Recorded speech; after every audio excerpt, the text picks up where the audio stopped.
Hi there, and welcome to a very special episode of Unleashed with Dr. Scott. Today, we will be talking about grief and loss, specifically symbolic losses in a few different aspects of life. It may be a slightly heavy episode, so if you're someone who is affected by heavy things or emotions, then it's okay to scroll away. But if you have some curiosity, would like to learn more about how symbolic loss may be affecting you or a loved one, or even would like to learn more about the grief process, then stay tuned. Okay. Um, I'm going to begin this podcast with a brief reading of a few excerpts from a book that helped me a lot. It's something that I read during the process of getting my grief counseling certification, and it's Grief and Loss, the second edition, Theories and Skills for Helping Professions by Catherine Walsh,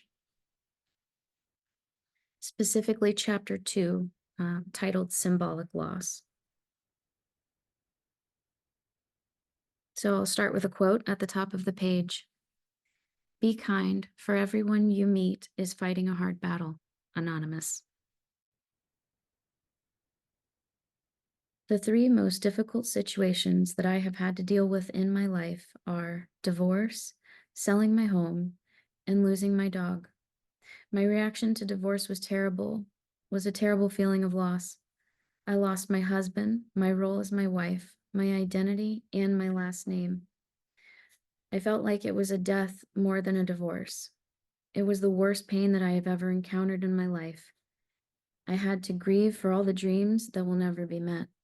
I had numerous symptoms as a result.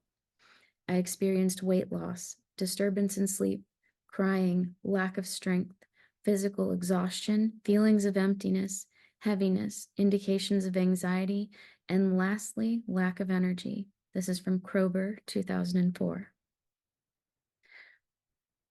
As we discussed in Chapter 1, there are many different losses in life that engender grief reactions. While many helping professionals report that they do not feel adequately prepared to deal with grief reactions, when they are prepared, it has often been through course content on death and dying.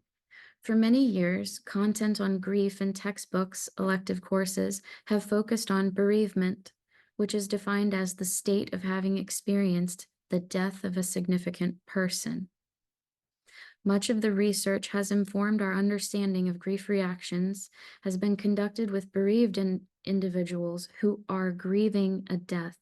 This research and the theories about grief that have been formulated from the research findings have been most important in guiding professionals in assisting grieving individuals and families who are grieving a death. In addition to loss related to death, there are many types of significant losses that are not due to death. Please pay attention, but rather represent the loss of relationships, intact systems, and even dreams for the future. These types of losses are considered symbolic losses.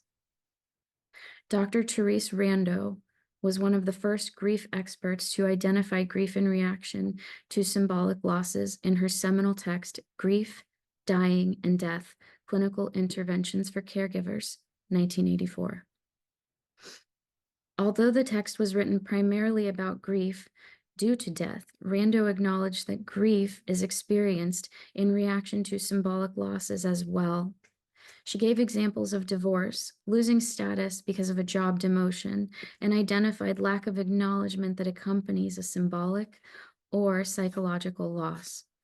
According to Rando, symbolic loss is not always identified as a loss per se. So those who experience symbolic loss may not realize that they need to take time to grieve and deal with the feelings that are engendered by it. While there has not been nearly as much research to inform our understanding of reactions to symbolic loss, as research on reactions of death, grief reactions to symbolic loss are much more frequently identified in the literature for professionals, caregivers, and publications of organizations that assist grieving individuals and families. The Veterans Administration website, for example, includes information about symbolic losses experienced by veterans injured during the war in Iraq.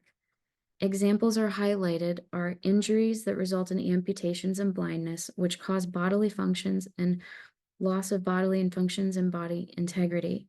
Since the losses have been of major impact on the lives of those who sustain them, as well as their family members, it is not difficult to see how they would engender grief reactions.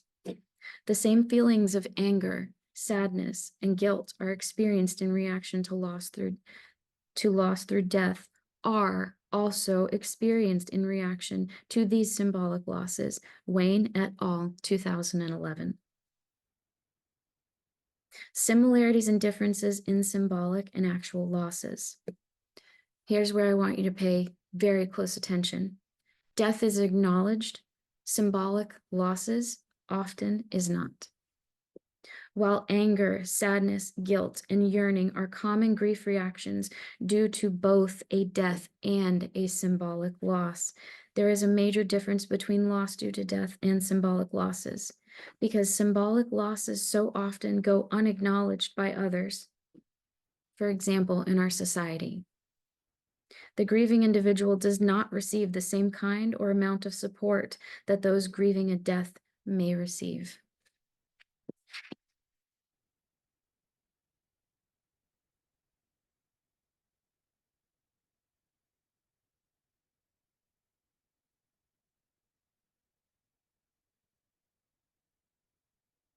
And here's where I think I'm going to stop reading, and I'm just going to kind of talk to you about something that I've recently experienced. So hold tight.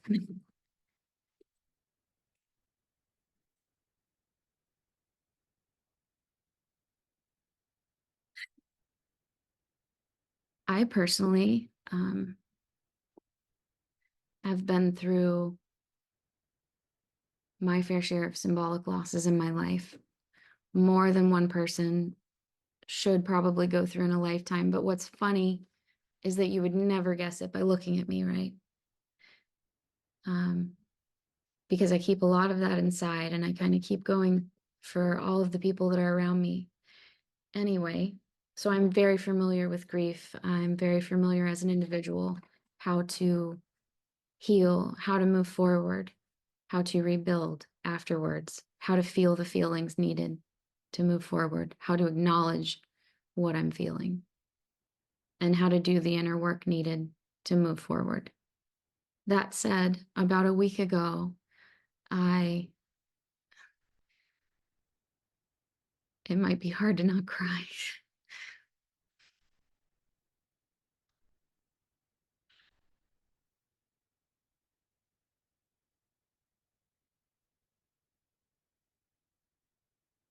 I lost my soul dog.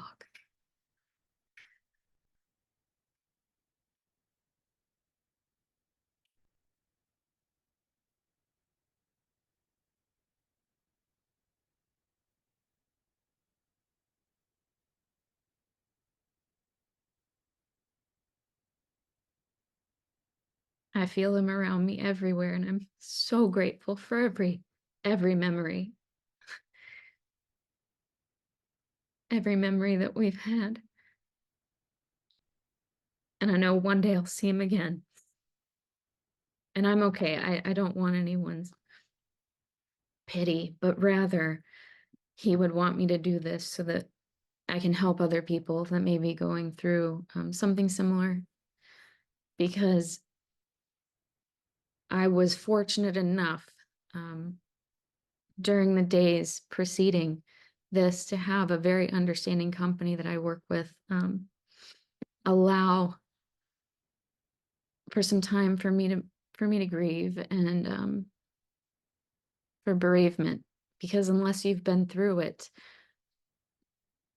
I mean, I've experienced a lot of loss, like I say, maybe a little too heavy to discuss here. Oh, but heck, we'll just say it. Workplace outcasting and bullying, divorce, bankruptcy, the gamut of things, right? And I'm not embarrassed of any of them because they all made me a better human being, a better person.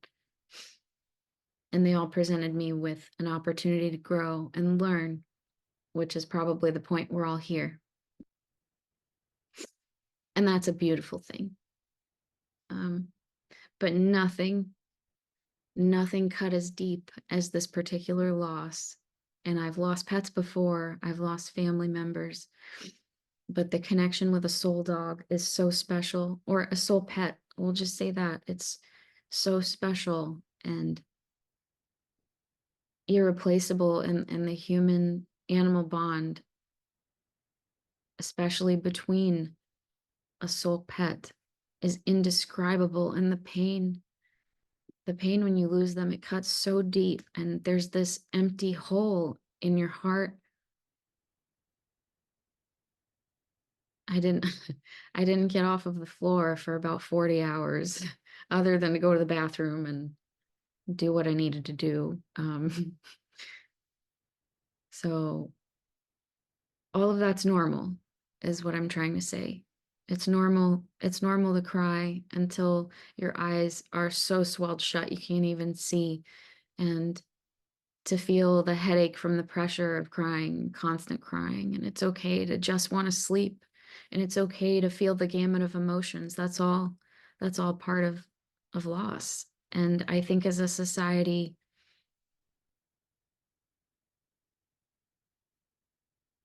we need to show more kindness and loving to one another and appreciate that everyone is going through things, even if they don't look like it on the outside, right?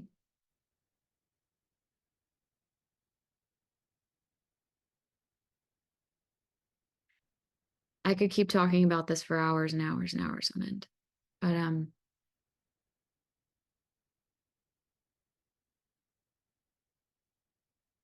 I guess that's it. Um, if you're someone who's struggling with grief, or you know someone who's struggling with grief, from pet loss or from any other anything, and you feel like you need support from someone who understands it, who's been through it, who knows that the feelings are normal and who's not going to judge you or treat you any kind of way, who's actually here to help, then reach out to me. I'm here. You can find me at drscott.pro. That's my website. You can also find me at theindigophoenix.com. Whether you are a working professional who's dealing with any kind of workplace trauma, workplace bullying, feelings of discrimination, or any of the gamut of things, or if you're a business owner who sees someone struggling or wants to bring your team a little closer together, feel free to reach out to me. Or if you're an individual who is suffering with reconciling feelings of loss from any symbolic loss, loss of a loved one, or loss of a soul pet, as I just described, I will tell you that it is possible to feel better. It's going to come in waves. There's going to be ups and downs, and that's okay. It's okay to feel what you feel. But try to not forget everyone else who's still there, because your pet, your loved one, they don't want you to suffer. They don't want you to be sad. They don't want you to put your life on hold, and they don't want you to stop shining your light, because they saw you for you. And that connection that you had was because they saw you for you and you understood each other. And they would not want you. They would not want you to be sad. They love you unconditionally and always will. So do what your soul pet would do and try to honor them by being happy and continuing to shine. All right. So on that note, this episode is dedicated to Gizmo Scott.